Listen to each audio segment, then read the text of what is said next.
TV. La ilaha illallah, Allahu Akbar, Muhammad Rasulullah,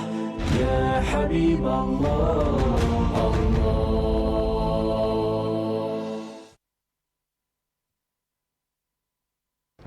Alhamdulillah Rabbil Alamin. ثم أصلي وأسلم على رسول الله صلى الله عليه وسلم وعلى آله وأصحابه أجمعين وبعد. أمسينا وأمسى الملك لله لا إله إلا الله وحده لا شريك له له الملك وله الحمد وهو على كل شيء قدير. اللهم علمنا بما علمتنا إنك أنت العليم الحكيم. Bakadde bange mwenna abatuuliriza era abatulaba ku Salam TV, ssaawa zaffe za bulijjo zino ssaawa 7 n'obudakiika obulyawo obuguddeguddemu, tuba tutuuse mu studio wano era okubeerako bye tweyigiriza ku ddiini ya Allah subhanahu wa ta'ala na ku buli nsonga yonna etukwatako, okulaba nga tusobola okutambula mu bulamu bwaffe buno bwe tulimu obwensi, ate era tusobole n'okutambula mu bulamu bwaffe obwakhira. Nja kubatwalira salaamu ti assalaamu alaikum wa rahmatullahi wa barakatuhu. Ekiramuso ekyo kiramuso kirungi nnyo era nga dduwa Allah subhanahu wa ta'ala gye yatusiimira eyitibwa tahiyat min indillah. Ekiramuso ekyo nga kiviira ddala eri ow'ekitiibwa Allah waffe jalla wa ala yatukola n'atuteeka mu bulamu buno obwensi. Nabwe kito buli aba akyekutteko kimuyamba singa mba nkiyitiriza nnyo kitoola oba okusabira bannange, ate nabo gye bakomya salaamu okubeera nga zinjira mu bungi, nange emigaso n'embeera nga njifuna, kuba tuze tukiraba nti assalaamu kitegeeza mirembe era n'eddembe. Alaikum, emirembe egyo gibeere gye ndi oba gye muli, ate wa rahmatullahi kitegeeza okusaasira kwa Allah jalla wa ala. Nti omuntu yenna mu nsi muno gyenva nkoma ne gyenzira naawe gy'oli eyo, tubeerawo ne tufuna byonna bye tulina, byonna bye tuli na kusaasira kwa kitiibwa Allah subhanahu wa ta'ala. Kati okusaasira okwo buli muntu akwetaaga, era bw'ogamba muno nti Allah akusaasire, Allah akusaasire, Allah akusaasire, ate nno mu buli nsonga yonna, obulamu buno, ebiyungo byaffe bye tulina, obulwadde, obulamu, obunfuna, baana, bakyala, maka, mirimo, gyonna gibeeramu okusaasira kwa Allah subhanahu wa ta'ala. Ate era nno wa barakatuhu, emikisa egyo gye tulaba, tegundi alina omukisa, gundi wa mukisa. Baraka kitegeeza mukisa mu lulimi oba olyawo Oluganda olw'ero eggwanga lino Uganda. Kati omukisa gwa Allah teri muntu muno mu nsi asobola kubeeramu nga talina mukisa, era buli wenkola ekintu nga si kya mukisa, nga tekiriimu baraka ku mukisa gwa Mungu gwa Allah jalla wa ala, tekiyinza kutambula. Kusoma, bulamu, kulya, kusomesa baana, embeera yonna gye tusobola okubeera nga tuyita mu nsi muno yeetaagisa baraka, era nga baraka eyo yekola ebintu byaffe byonna Allah jalla wa ala ne tulaba nga tumuuvingako. Buli wolaba oba nendaba nga simuuvinze, kitegeeza nti ekintu kye nakoze tekiriimu baraka ya Allah, tekiri mu mukono gwa Allah subhanahu wa ta'ala. Nabwe ekyo tengezaako okutegeeza nti tuyitirize nnyo okutalagana salaamu n'okuziddamu, ate nga eyedduwa bw'ogisabira munno gwe wennyini agimusabidde n'omutolera salaamu ofuna empeera 30. Buli womalayo salaamu eyo n'engimalayo nfunamu empeera 30. Ate era bw'ogitoola ng'ogitodde mu biwaguwagu n'ojja ng'ofuna waliwo 10, waliwo 10 eddaala eri wakati ne 10 erisembayo. Bimaana nti bw'ogamba munno nti assalaamu alaikum n'okomaawo empeera ziba 10. Ate ye n'akudda nti wa alaikumus salaam naye n'afuna 10. bw'omugamba assalamu alaikum wa rahmatullah naafuna abiri naawe noofuna abiri assalamu alaikum wa rahmatullahi wa barakatuhu ne tufuna 30 kitegeeza nti Allah jalla wa ala buli kintu kyonna yakituwaamu okubeera nga tukifunamu singa tubadde tumanyi era nga tutegedde obanga ngamba nti singa tubadde tutegeera kibanga akikozeseza obubi mu lulimi Oluganda obanga ajereze oba avumye naye singa tubadde tumanyi katukozese ekigambo ekyo kyekisingako bulungi nabwete okutegeera kwe kuli era nga timwerabira nti ennaku zino zonna okuva lwe twatandika tunaatera butezi kweffe topiki eyo gifundikira buli muntu alabe engeri gyanoonyamu okumanya okumuyamba okuyita mu bulamu obw'ensi ng'ali bulungi ng'ate agasse ebintu bibiri n'obulamu bwa akhira kubanga bunoonyezebwa wano amanya n'eddoboozi siri mulala nnyo abatuusizaako salaamu eyo naye atera obbajjukiza omulimu guno yenze Abdallah Tawil Barigeya musajja omusomesa mu ssomero eryo eriyitibwa Tawil Islamic Primary School era omutandisi waalyo omukukuutivu insha Allah siyinza kulema kubeera nga sibasaba zadde nakubasabira nti muzaale nnyo ate tuweerere nnyo egyo emirimu gyaffe mirimu ddala Allah gyatuwadde ffe ekizibu kyekikulu kyaffe kuteekawo zadde Allah jalla waala ne tubeera nga tufuna amagezi agalowooza kyetwagala okugyamu ate tuweerere olid okuzaala ennyo omuntu afunamu mirimu mingi gye tufunamu empeera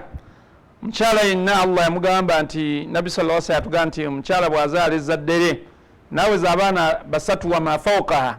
buli waweza 3 jjana aba ayina ejjana buli woofirwayo ng'omuzadde n'ofiirwayo abaana 3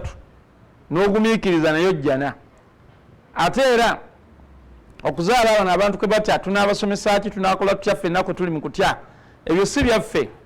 teriyo kitonde kijja mu nsi nga tikirina riziki Allah gyakiteekeddeteekedde kubanga ku riziki gye yatuteekerateekera Allah kwe tuwangaalira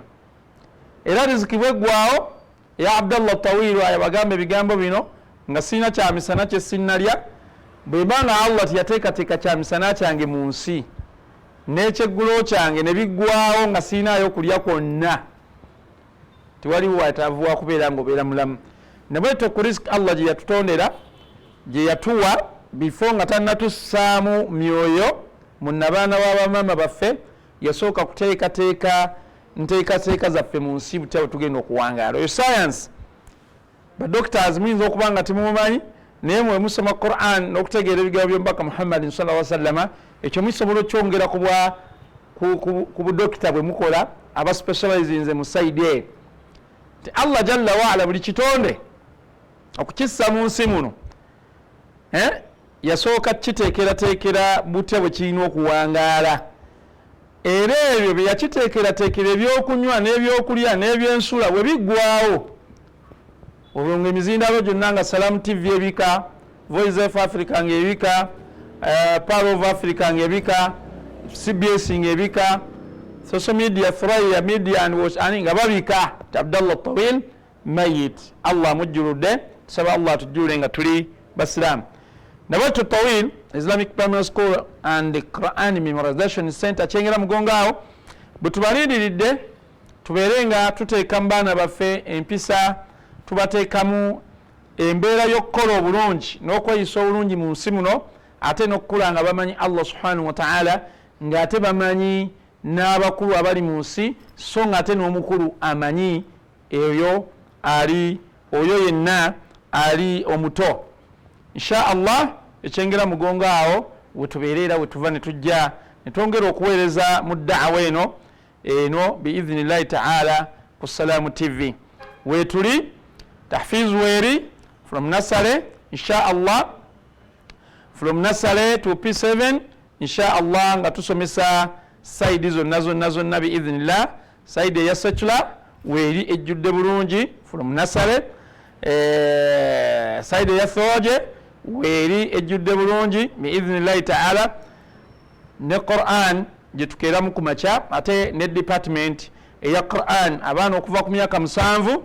paka ku myaka 13 insha Allah nga bakamala P7 abo tubaniriza mu kukwata Qur'an mu Tawil Islamic Primary School. Emyaka 7 insha Allah tu myaka 13 abo bakamala P7 abo betandikirako abobuwala n'abo bulenzi bi idhnillahi ta'ala wetuva ku myaka ejo atera netukoma ku 13 insha Allah. Era Tawil awentudde nga mpererezaawo emirimu gyange gya hijja egy'ekibiina kya kuba hijja na umra nayo weeri era tugenda Makka insha Allah tubategeeza ntujja kugenda Makka biidhnillahi ta'ala. Nabwekyo eyo gye tutera okuva ne tukola emirimu gino biidhnillahi ta'ala nga twebaza bakadde baffe management ya Salam okubeera nti mu butuufu yalaba nti ensi eno eyagala okubeera nti ebeeramu abayivu era okuyiga era okwewaayo buli muntu yenna okulaba nti ayiga ekyo kyayize kimugase. Insha Allah olwaleero tujja kubeera nga tulaba topiki yaffe ekwatagana kumanya n'okuyiga nga bagiyita bayanun hukumu talabul ilm, okunnyonnyola ennyonnyola n'okulamula hukumu talabul ilm ey'omuntu anoonya okumanya era n'okutegeera mu bulamu bwe buno bwe tulimu. Kwa buli muntu yenna mu nsi muno tewali yayinza kutambuza bulamu nga tamanyi era nga tasomye. Okusoma okwo twakulaba nti kuli wajib oid era nga kwetaagisiza buli muntu okubeera nga asoma mu bulamu bwe buno obwensi asobole okubeera nga atambula okugenda mu maaso. Al-ilmu shar'in minhu ma huwa fardun aynun yajibu taallumuhu wa minhu ma huwa fardun kifayatan. Ilimu ey'amateeka n'enkola ey'eddiini y'Obusiraamu, ilimu ey'amateeka n'enkola ku sayidi y'eddiini y'Obusiraamu gye bayita ilimu shar'i ey'amateeka sharia eno mu sayidi eyaffe eya secular gye twaliyise law naye gana amateeka nga ilimu eyo n'okutegeera nga kweyawulidde ku sayidi ey'eddiini. Tutegeezebwa nti ma huwa fardun aynun, mulimu ilimu knowledge eteekeddwa buli muntu yenna nga musiraamu nga eyo eri fardu aynun, kye bayita aynun nga kikakata ku buli muntu yenna omusiraamu omusajja, omusiraamu omukyala, omusiraamu nga mukadde, omusiraamu nga muvubuka, omusiraamu mu mbeera yonna gy'abeeramu kasita Allah aba amulekedde ng'alina al-mukh al-aqil,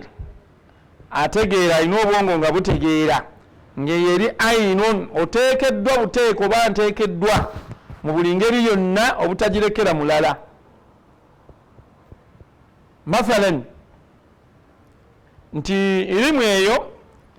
eteekeddwa eri fardu ayn nga yabwatteeka buli muntu ateekeddwa gya eyinza okwawukanako for example ng'olwaleero bwe tuyinza okubeeramu ilimu endala gye tujja okulaba biidhnillahi ta'ala eyo etuyamba okuyita mu bulamu obwensi. Mathalan ilimu tib, si buli muntu yenna ali mu nsi wano nze naawe tusobola okusoma obusawo abadan. Abasawo ojja basanga nga gye bali era nga baspecializinze mu busawo bwabwe ate era ne babeera mu departments ez'enjawulo. Naye ilimu eno gye twogerako eya shar'in ezze ku sayidi y'omusiraamu, omukyala n'omusajja, omuvubuka n'omukadde, mu buli mbeera yonna ebbanga lyamalanga mulamu, eyo eri ayin tujja kugiraba. Ayinu yajibu taallumuhu, eteekeddwa omuntu yenna omusiraamu oyo omukyala n'omusiraamu omusajja, mukadde, muvubuka, muto okubeera ng'agiyiga era ng'agisoma. Wa minhu ma huwa fardun kifayatan, nembeeramu mu ilimu eyo yennyini eya shari ey'amateeka ey'eddiini busiraamu nga emalira nga idha taallamahu al-ba'd, abamu bwe baba bagisomye, bano bannaffe abalala esobola okubeera nga bakola ki ng'ebamalira esobola okubeera nga bakola ki ng'ebamalira bulungi nnyo biidhinillahi taala. Nabwekyo njagala twawula ebigambo ebyo bibiri. Abasiraamu mwenna abali eyo ne baganda baffe abatali basiraamu, olwaliro tukutteko nga tukutte ku ddiini, okumanya nga kwa ddiini kwe bayita okw'eddiini. Ddiini ki? Ddiini busiraamu, eddiini eyatuweebwa Allah jalla waala subhanahu wa ta'ala nga ye yagituwa. Okwo kuli khas, kuli specialized kwoyo yenna omusiraamu oba ayali agadde okubeera omusiraamu okubeera nga abeerako byayiga. Nabwekyo fardu ain, erimu eyo eya fardu ain ey'obwetteeka nga buli muntu ateekeddwa okugibeera nga agiyiga,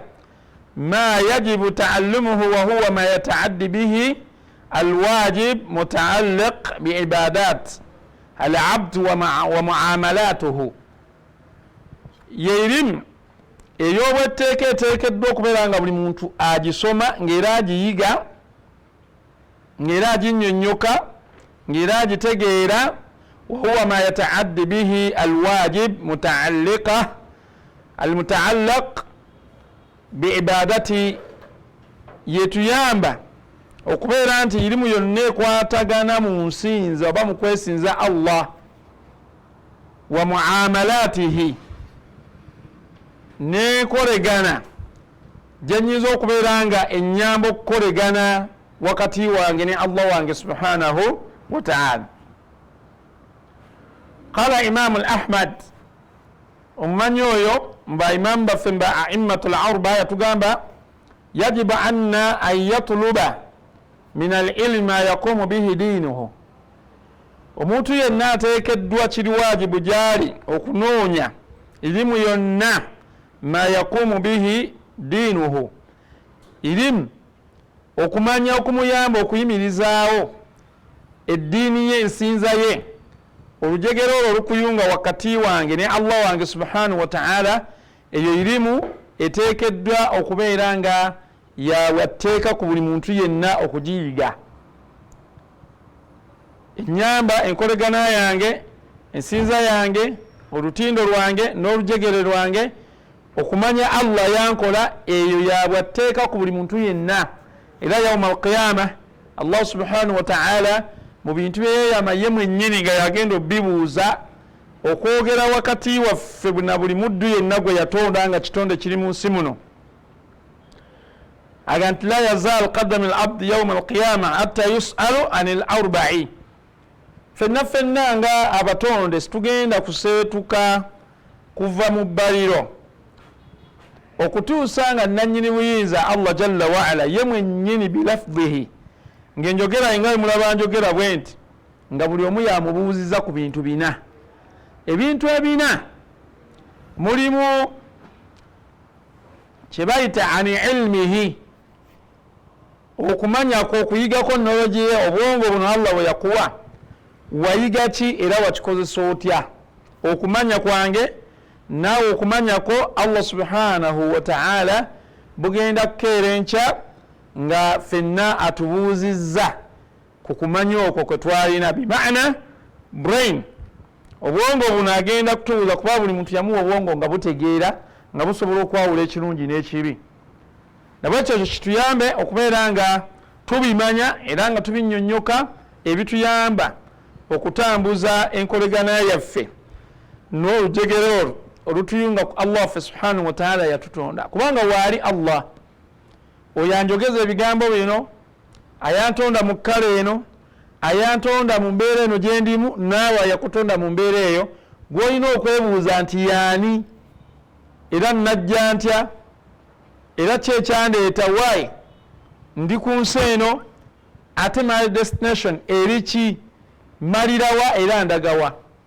Ebyo byonna tuteeka obyebuuza ng'abaddu naddala abawuliza wano ku Salam TV we tuli. Bwe tubimanya kijja tuyamba obulungi okumanya nti ddala ddala waliyo omutonzi gwe bayita Allah. Eri eyo nga min a'zami al asma'ihi, mulinnya lyotayinza kuddaawo n'olirowoozaako nti Allah Allah. Erinnya Allah ddene nnyo lyerinnya ekkulu, era bwe twogera Allah tulina obutamuyita Katonda, naye okwagala okunnyonnyola abantu mu Luganda ne kijja ekya Katonda, naye Allah. Buli muntu ateekeddwa okubeera ng'amanya erimu eyo muyamba okuteekawo enkolegana wakati wo newange ne Allah waffe oyo ali fawqa arshihi, ali waggulu w'entebe ye eyitibwa arsh. Kila lahu mathal ayi shay. Bamubuuza oba tuyinza okuga nti irimu eno olowooza yali badde nga irimu ki? Eyo eri fardu ain, nga yabwatteeka ku nze naawe na buli muntu yenna ali mu nsi. Wadde olwaliro nsobola okubeera omusawo, nsobola okubeera inginiya, nsobola okubeera teacher, nsobola okubeera kyonna kyendi omulamuzi, nsobola okubeera byonna byendi mu mbeera byonna, all courses. Naye ate irimu eno etugatta ffenna. Temanyi musawo, temanyi nurse, temanyi inginiya, temanyi mulamuzi, temanyi mulimi, temanyi mugagga, temanyi president, temanyi minister, temanyi prime minister. Ffenna nga irimu eyo etugatta. Kye tulina okubeera nga tukikola. Kaala alladhi yasaahu jahluhu salatahu wa siyamahu wa nahu dhalik. Irimu eno etuyamba okuteekawo olujegere wakati waffe ne Allah waffe subhanahu wa ta'ala yatutonda nitamwerabire. Ntubeera mu nsi muno nga buli muntu amanyi nti waliwo yamutonda, kuba atonda butonzi ye aba tazaala. Era ne muffe mu ebyo bintu bye yakola alina amagezi ge yatuwa, knowledge n'agituwa eya IT n'erimu ya science, eya chemistry, eya biology, eya physics n'ebirala nga tubigasigase okubeera nti ate mu bye yakola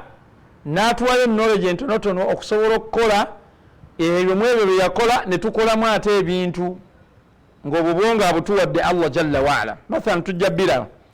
kati irimu eno etuyamba okugjawo obutamanya, mathalan ng'okusaala essola.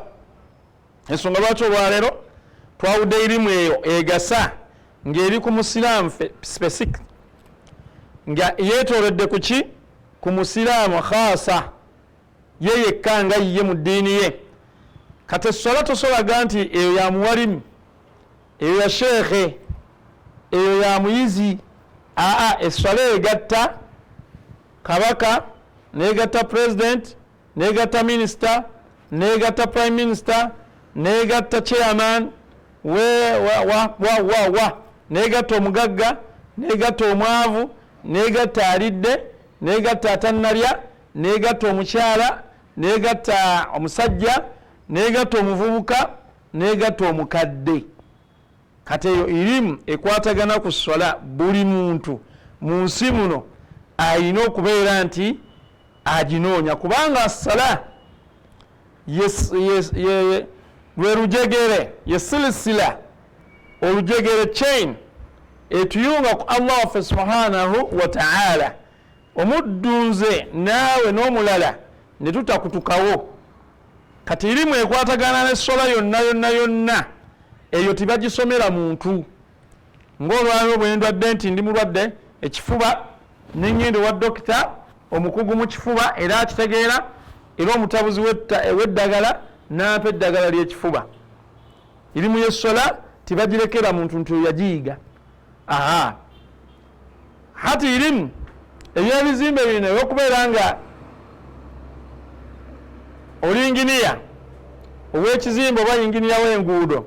eyo irimu naye eri khas, yeyawulidde. Kati even if you are an engineer oteekeddwa okuyiga irimu eno ey'essola. Eyo bagiyita fardun ain min al-ilm. Eteekeddwa okubeera ng'olina engineering yo wali naye nga n'essola ogimanyi okuva ku ntandikwa paka gyekoma, kubanga essola eno yekugatta silisila, lwe lujegero olukuteeka ku Allah subhanahu wa ta'ala. Ndowooza kategere ako ketuli mu kunnyonnyola insha Allah. eyokubiri mathalan omusiraamu yenna ateekeddwa okubeera nga amanyi irimu emugatta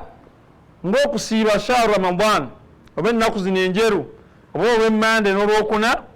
buli muntu ateekwa okuba nga amanyi kasita oba nga oli musiraamu ku ddiini yo ekintu ekyo n'okiteeka mu bwongo nekikutuulamu even if you are a doctor, even if you are a teacher, even if you are an engineer, even if you are a pilot, even if you are a president and whatever. Kati ebyo byonna irimu etugatta tifenna tusiiba ku level emu nga situwawuddemu nti mumanyi eyasoma ilimu shari'a eno owulidde kati eyetugatta eri farudun aini yabwateeka ku buli mutonde yenna nga musiraamu okumanya okusiiba kwe basiiba batya nsiiba ntya nsiibuluka ntya kiki enteekeddwa okulya kiki esiteekeddwa kulya kategereza erimu endala nga irimu y'ezzaka buli muntu yenna omusiraamu mu ddiini ye tibamutegeerera zaka era zaka tejja kuba nti mu specialization yaayo erimu abagitegeera beeyawudde bwe bati kubanga olwaliro nyinza okuba nga siina nga enkyanja kufuna nga kikwetaagisa okuwa zaka oba nze gwe bagiwa nga siyinza agiwadde njifuna ngikozesa ntya era ennyamba ki kati erimu eri farudun ainun mu busiraamu okugiyiga walhajjun okugenda okukola hijjayo oba omurayo ebyo tibabitegeerera nti hijja bagenda gikutegeerera obeerenga oli yagikola agikolere nga ate gwe oli nga gwotodde ne sente ezigenze e Makka la budda ntaallamu oteekeddwa okusoma hijja gyeva paka gyekoma biki ebigisitula arkanaha empaji zaayo sunanuha ebiri sunno bikola ebiri wajib owulidde na biki ebigyonoona hijja ne umra kati ezo ilimu bwe bayita mu busiraamu nga ziri farudun ainun atawhidullah omuntu okubeera nga yawula Allah jalla waala eyo tibagitegeerera muntu yenna omulamu ali mu bulamu buno bwaki obwensi okumanya Allah nti bino bimunyiiza bino bimunakuwaza bino binteeka mu muliro bino binteeka mu jjana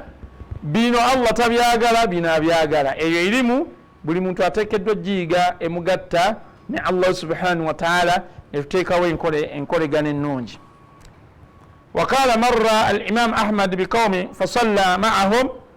فوجدهم لا يحسنون الصلاة لمو إمام أحمد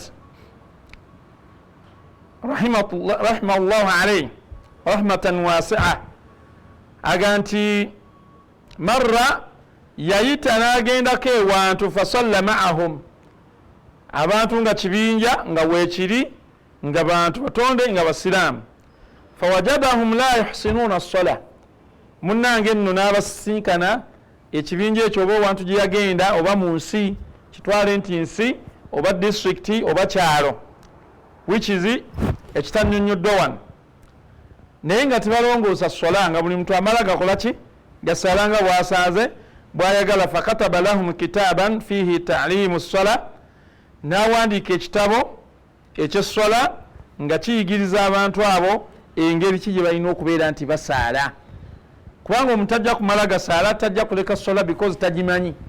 era kyekimuteeka kubeera nti eri farudhu aini yabwatteeka omusiraamu yenna gyali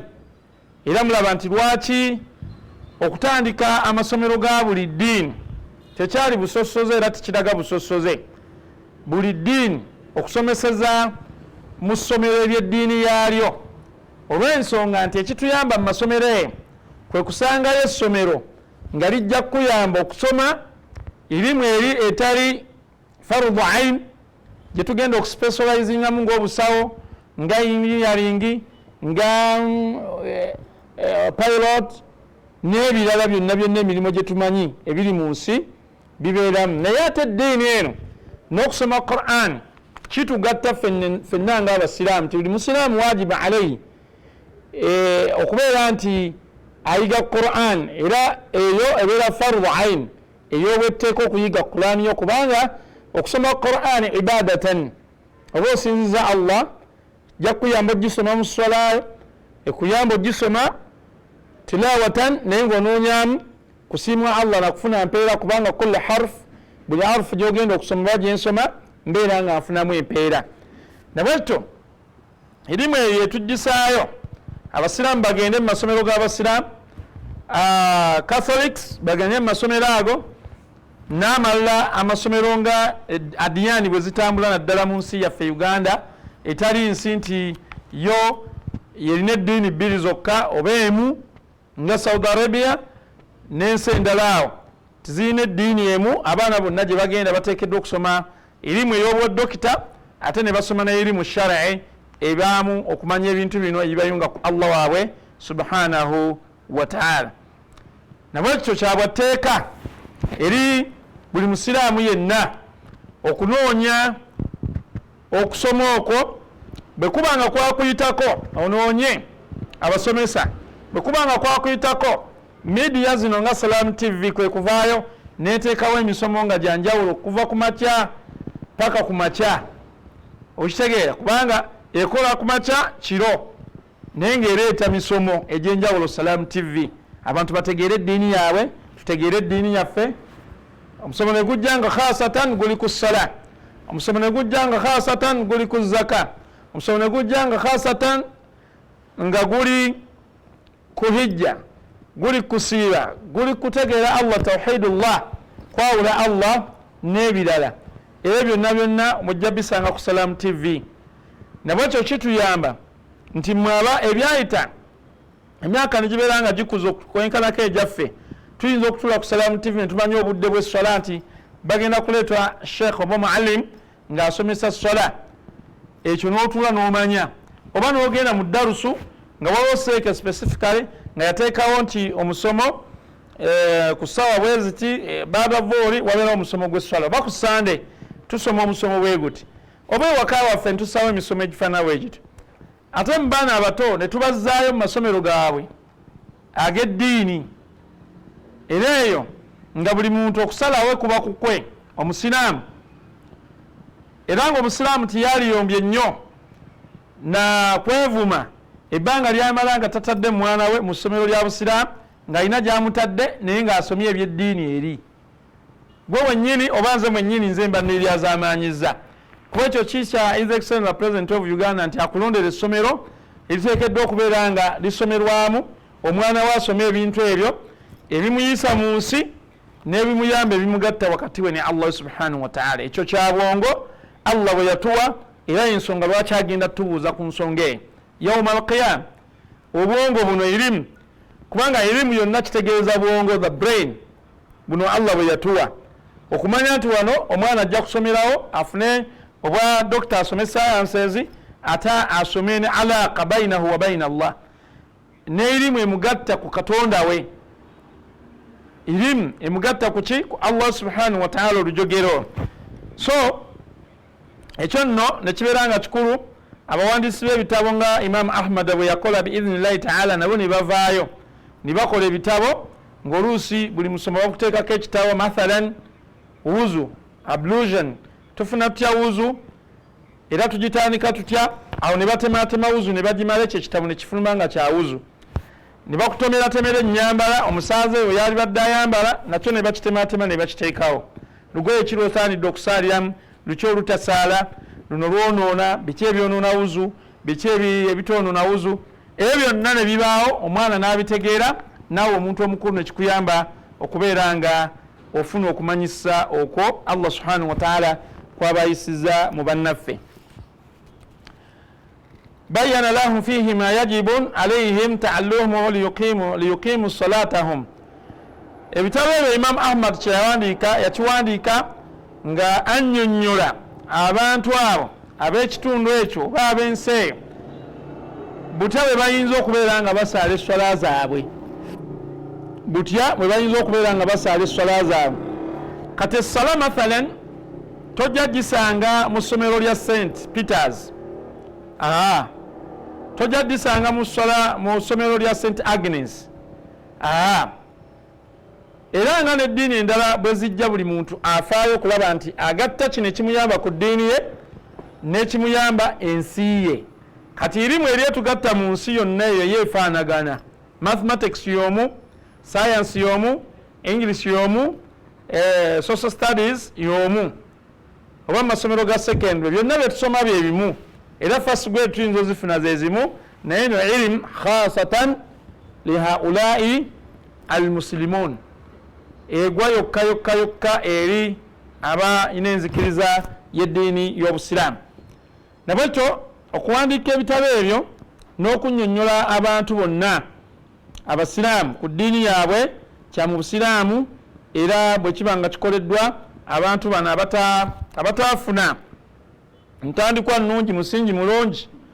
basobola okusoma ebitabo ebyo ne bategeera. Televisioni zino ne zivaayo nga Salaamu TV, naye nebeera nga ekwata ensonga eyo okubeera nga eginnyikiza biidhinillahi taala. Nabwekyo Imam Ahmad bwato enkola bwe yakola okuwandiika ebitabo nga nnyonnyola abantu ebikwatagana ku swala khasa, butebe bagisaala, esaalibwa etya, esaalibwa ddi, ebiseera byayo, Allah subhanahu wa ta'ala nga yabituwa mu Qur'ani al-Karim, byonna n'abinnyonnyola. Wa minha tabaqat al-Hanabila libn, ebyo tibijja tugasa nnyo si byaffe. Fayajibu ala al-abd an yata'allama ma yu'addi bihi al-wajib wa yakuffa bihi anil haram. Nekibeera nga kikwata ku musiraamu okuyiga eddiini ye ku ebyo ebimwetaagisa okubeera nga mbikola nga byabwateeka,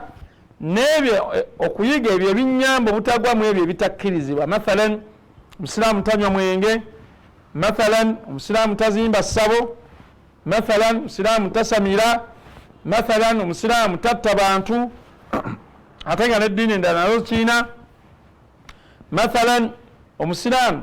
takwatibwa bantu nsaabe ensalwa mbi, kwegamba ebintu ebifaanagana bwe bityo tolina ojja bijja ate mu science, mu physics, mu chemistry, mu biology, mu mathematics, wabula bibeerawo ng'omuntu yenna agenze mu masomero agagamuyamba okubeera nga gamusomesa n'eddiini ye ate nga n'ensi ye tagyerabidde. Wayutimma bihi muamalatuhu ala alwajhi alladhi la ma'siyatan fi. Ekyo nno kibeere nga kituyamba ffenna abakkiriza okubeera nga tuyiga ebintu,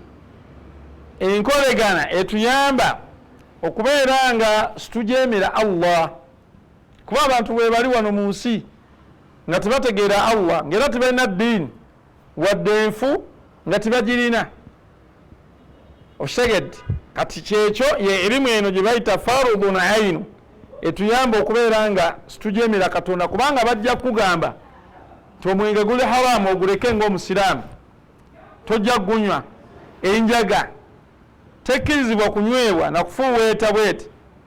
kubanga ejja kutuusa kujeemera Allah subhanahu wa ta'ala. Eyo erimu oyinza obutagisanga mu science, oyinza obutagisanga mu biology, oyinza obutagisanga mu chemistry, oyinza obutagisanga mu history, mu geography n'ebirala. So ekituyamba nti eyo erimu eri wajibu ainun lilmuslimin, ku buli musiraamu yenna, omukyala oba musajja okubeera nga agiyiga. Era kibeera kivve nnyo mu nsi muno nga omuntu musiraamu nga tamanyi kusaala. Kibeera kivve nnyo omusiraamu mu nsi muno nga mwali, musajja mukulu oba mukyala mukulu oba mufumbo nga tebamanyi wanaaba janaba. Omusiraamu nga mwali mu nsi muno naye nga tamanyi kye bayita nifaas wal haid, nga tamanyi bintu we bitambula sayansi oyo mu busiraamu wa Allah subhanahu wa ta'ala, oba mukitegeera, kiba kivve nnyo nnyo nnyo nnyo nnyo omukyala obutamanya ddi lwateekeddwa kusaala na ddi lwatateekeddwa kusaala. Kati ebyo byonna bye bituzaayo tuddeyo tusome irimu eyo eri ainu, fardu ainu mu busiraamu, tugitegeere biidhnillahi ta'ala. Njala okumaliriza n'eddakiika zino ezisigaddeyo nga insha Allah mbawa wasiya erimu eri endala eri fardu kifaya gye tujja okulaba omulundi omulala ey'okumaliriragana. Abdallah Tawil waba asomye erimu eyo eno gw'omulala ekumalira singa abamu muffe nga babadde bagirina gye tujja okulaba next time insha allah naye ngaobayo tugezezaako okulaba irimu etugatta ffenna era nga irimu eyo singa abantu ffenna tubadde tugifuddeko mu bulamu bwaffe obw'ensi ne tugitegeera ne tumanya ne bino ebizibu bye tubiraba okwekkakkanya kola ki tibyali baddewo kubanga omuntu amanye essola ebagisaala ebyonoona essola ebigizitoya ebigirongoosa owulidde naye oli ate bwawulira kyatawuliranga kakirabanga kipya oli naga nti munnange oba ono azudde mu busiraamu oba akoze bida aleseemu obuzuuzi so ffenna bwe tuddayo ne tusoma erimu ezitukwatako mu nsinza naddala eya deile mathalan nga assala we bagireese kubanga yo eri ku day routine ebintu byeteekeddwa okukola emirundi 5 n'okusussa emirundi 5 ku ssala eza sunna zetusaala biidhinillahi taala njaba kubiriza okufaayo okunoonya irimu eyo okufaayo naddala nga bwembagambye ku Tawhid Islamic Primary School and Quran Memorization Center kyengera mugongo ti irimu tuzigatta ezo irimu shar'i okutuwa abaana oba batwala mu masomero yonna gye bakolaki tiwali taabu biidhinillahi taala naye nga wano tujja kusoma sayansi tusome tawhid tusome English tusome lugha tusome SST tutekewo hadith tutekewo Quran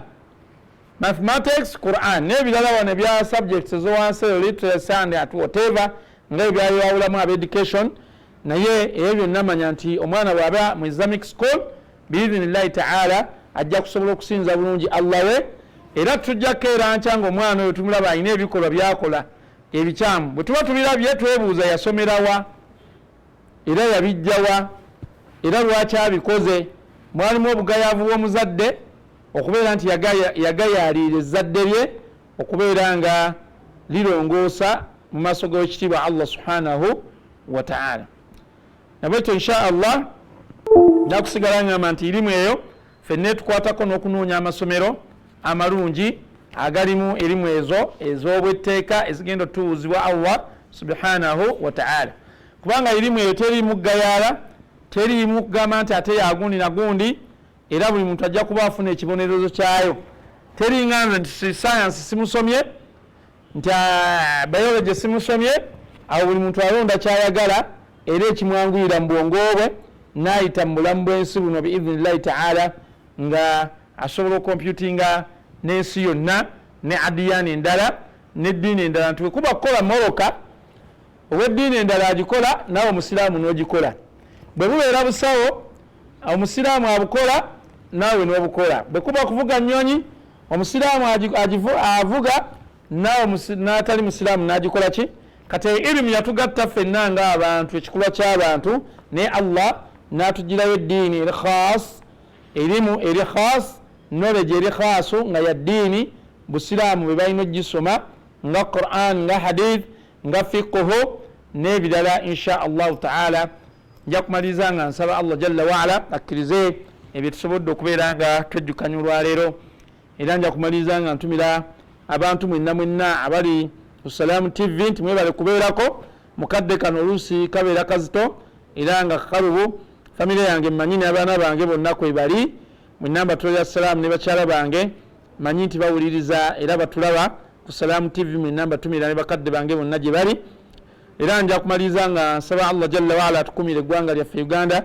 nga tuli mirembe era nga tulina eddembe mwegayira Allah subhanahu wa ta'ala abeere nga atuggyako obwavu n'obuwakanyi musaba Allah subhanahu wa ta'ala ateekeko obukuumi bwe mu buli mbeera yonna gye tuyita mu bulamu buno obw'ensi mwegayira Allah ayongere otugaziriza ebyenfuna byaffe bibeere nga bigaziwa kubanga enfuna bwegaziwa alhamdulillahi rabbil alamin buli muntu ajja kubeera nga asomesa omwana we buli muntu ajja kusobola okulya obulungi buli muntu ajja kusobola okuzimba ennyumba nga Allah atuyinjibwaliriza essente n'emmaali biidhinillahi ta'ala ajja kusaba Allah subhanahu wa ta'ala buli muntu yenna atannagenda Makka Allah amutwale e Makka akole hijja ne umra mwegayira Allah subhanahu wa ta'ala atalina busobozi busobosa mwana we Allah ffenna butuwe tusobole okusoboza okubeera nga tulabirira ezzadde lyaffe saba Allah jalla waala batannawasa bonna Allah bawa abakyala abalungi abalungama ab'eddiini ate abakyala batannafumbirwa Allah abafunyise abasajja abalungi ab'ensi ab'eddiini saba Allah jalla waala fenna atuwa enkolagana ennungi ajja obulabe wakati waffe fenna tubeere nga tuli bannayuganda era abeekumira mu ggwanga Uganda nga lirina emirembe n'eddembe. Allah atutaase entalo, atutaase n'abatemu ababasi b'abantu abali mu kutta abantu nga babalanga obwemage. Ekyo ekikolwa si kya mu Busiraamu era si kya buntu. Tusaba Allah fenna atukuume nga tuli balamu ate era tubeere nga tusisinkana ku lwokubiri olujja. Nsigadde ndi Abdallah Tawil Balige yajagenda Lukwago, Managing Director Tawil Islamic Primary School and Quran Memorization Center Kingira Mugongao era wembalindide ate era Managing Director Kuba Al-Hajj wal Umrah. Insha Allah temugana kutuwa abantu kubeera nga tugenda mu hijja tubatwale ate n'okukola umrah insha Allah tubalinze. Assalamu alaikum wa rahmatullahi wa barakatuh. La ilaha illallah, Allahu akbar, Muhammad Rasulullah, ya Habib Allah.